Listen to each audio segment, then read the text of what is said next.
22nd is going to be a very historical moment in the history of the entire country. For this day, the country had to fight for the last 500 years. Muslims should have, in the initial stage itself, they should have willingly handed over the structure. If this is simply a mosque for a Muslim associated with Babar, but for a Hindu, it is the Janmasthana of Sri Rama.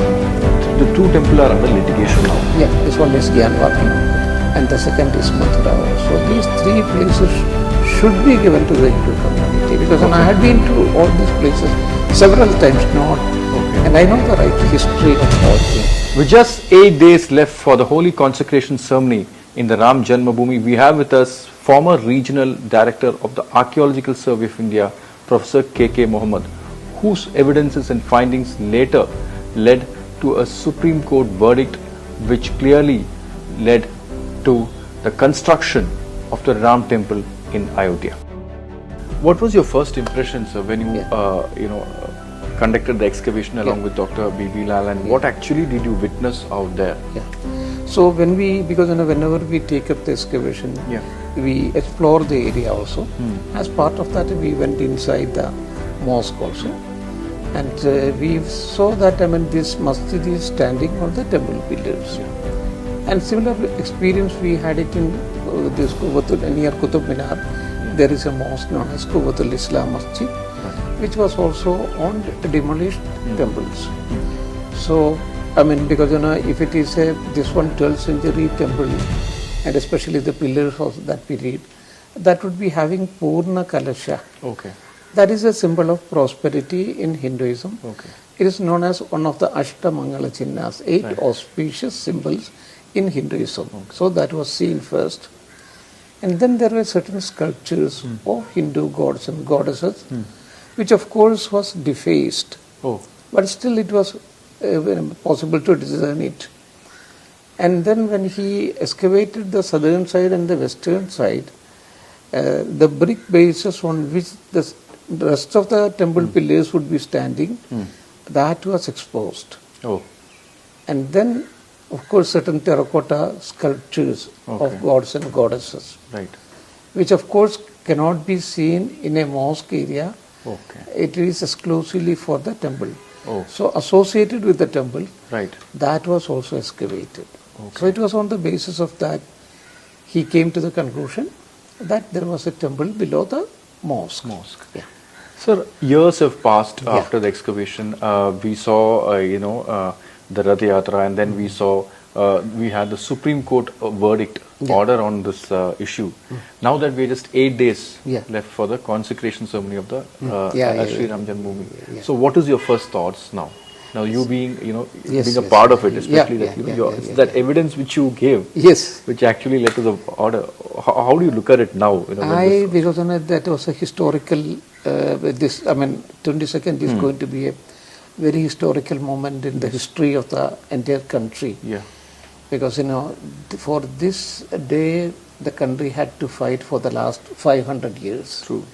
And it is the culmination of that fight which has been going on. And the best part of it is not through violent action it has been done, but it is through a judicial, verdict, that thing has been achieved. And because I have been going to the place, along with a number of other people also. And I know, because most of them were Hindus, and I was the only Muslim. And I knew what things were going on in the minds of these people, because, it is a place of national insult for every Hindu. It's this one moment of religious insult for a ordinary Hindu. So people have been looking at it through that kind of perspective. So it is a kind of, the verdict of the Honorable Supreme Court. And that was a very balanced verdict also. I did not expect, it would be that balanced. Because the claim of the Muslim community was for 2.7 acres of land. And instead of that, they have been given almost double of that one. So that is the best part of it. And they are going to construct a mosque also over that one. So now that 8 more days are left for the consecration ceremony, so are you also an invitee? Yes, I have been invited. And will you be reaching the? No, I am not going because of certain health issues. Because okay. I am now 71, there are certain health issues Okay. also. So because of that, I will not be going this time. Okay. But in the month of March and April, I will go for the puja. Okay.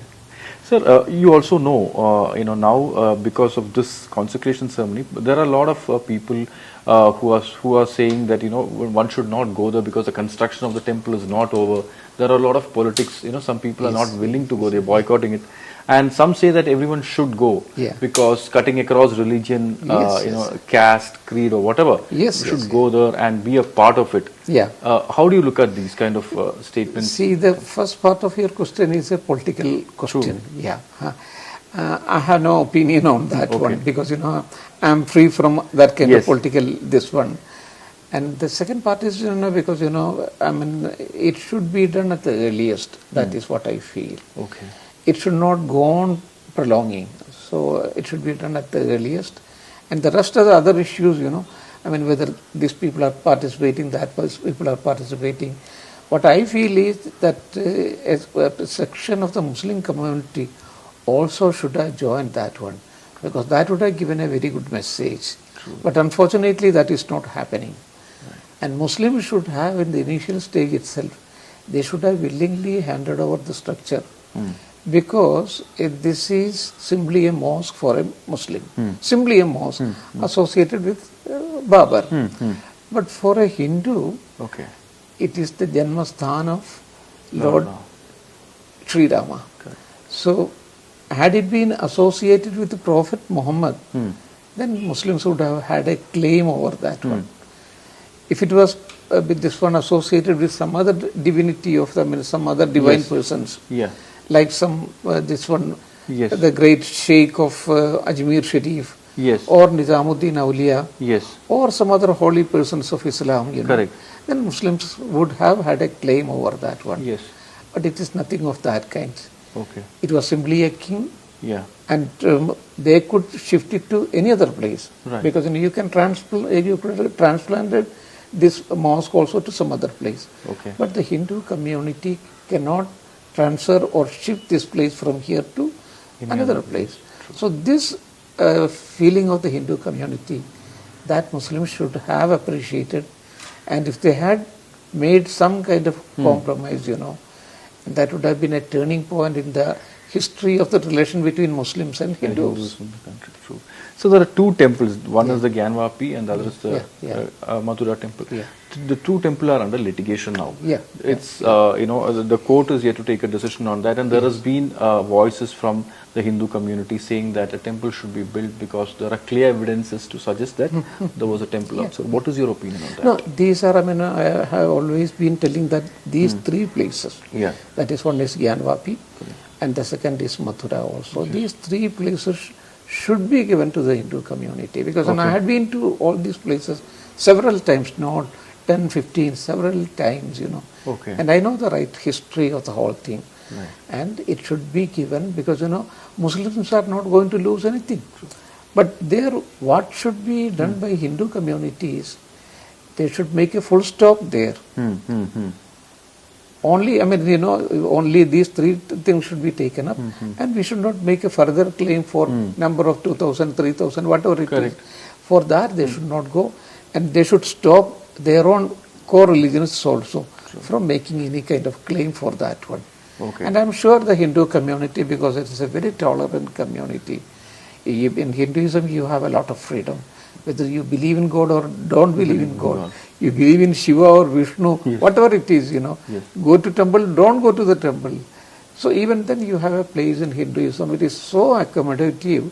So Muslims should realize the importance of such an important religion, and they should take advantage out of it, and then both the communities come together to create or to strengthen a very strong India. Sir, also, if you look at the history, especially after 1947, especially in the 50s and 60s, if you look at, most of the historians were left oriented historians. Yeah. And if you look at the syllabus and our educational system also, these historians are also influenced academicians and also a lot of people. And do you think that our history has been some or the other way been misinterpreted by the over influence of these left historians? Of course, it has gone to a wrong side because because of they had a lot, because they were mostly in the ICHR, Indian Council of Historical Research. Okay. And in most of the this one NCERT and all other institutions, they were having an upper hand, because of which a wrong push has been given to Indian history. Okay. But at the same time, we should be very cautious also, because now because of the hype of this one, the other group of people. Yes. Now, I mean, a different kind of interpretation is now coming, because people are there who are, standing for the Pushpaga Vimana. Yes. And then this one surgery, because even in Science Congress also. Yes, let's talk. So yes, the surgery in ancient India or internet in ancient India, that kind of thing, or stem. This one, Kauravas and this one Pandavas were. With this one, they were born from the cell, and all these kind of things. That we should be careful of it. Okay. And also there are similar argument that Taj Mahal was a Hindu palace of 11th century, or Qutub Minar was a palace of this one. Many claims like that one, So we should be cautious of those things also. Right. These are the pitfalls. Right. Okay, you can correct the whole thing, but at the same time you have to have a rational and reasonable look at the past also. Okay. That is also very essential. So do you think there has to be a line that should be drawn, especially on these kind of, when you said that Hindus after these two temples, Gyanvapi and the Mathura temple, that they should not go and say that every mosque should be converted into temple. Yeah. So there has to be. So do you think there should be a law that should be made, and hence that whatever temples and whatever mosque is existing right now, every believer should go and pray there, and there should not be more these kind demand of legal, more, it should not go to this legal litigation to the courts again. Yes. Okay. A line should be drawn, a firm line should be drawn, and beyond these three, nothing should be, because the cutoff year should be 1947, because that is the best possible way. So that should be there. And it should be told to all those people also, and all the organizations also. Okay. This is the cutoff here, and we should not go beyond that one. Right. Then only we will be able to bring both the communities together. Right. Okay. Sir, while tracking history, historical facts, do you think that in at least in the Indian context, do you think that the historians were given more important? I mean, whatever historians said were given more important, and what archaeologists like you and many others like B.B. Lal, all these perspectives were sidelined. Do you think that the opinions of the archaeologists should be given an upper hand, at least when it comes to historians? Because they were in most of the government bodies. They were there. And they had a lot of connection with the press also. They could manipulate especially the English press. Yes. But now there is a paradigm in change because of the social media and other things. That is why now the archaeologists are coming into prominence. Okay. And in history, if it is written there in the book, you can accept it. Yeah. But in archaeology, you have to get the firm antiquities. Right. Then only we would say, oh, this has happened. So that is the difference between archaeology and history. Okay. Both are of course complementary. Okay. But when you come to the kind of interpretations and other things, we depend more upon the antiquities which we have excavated and exhumed. Because that has scientific backing. Yes, that is so. Because for the dating also, we go either for the C14 dating, that is carbon dating, right, or there is a thermoluminescence dating, right, or there is an OSL dating. So right. These are foolproof. Evidences in which century it had happened. Okay. So that kind of thing you don't get it in history. Yeah.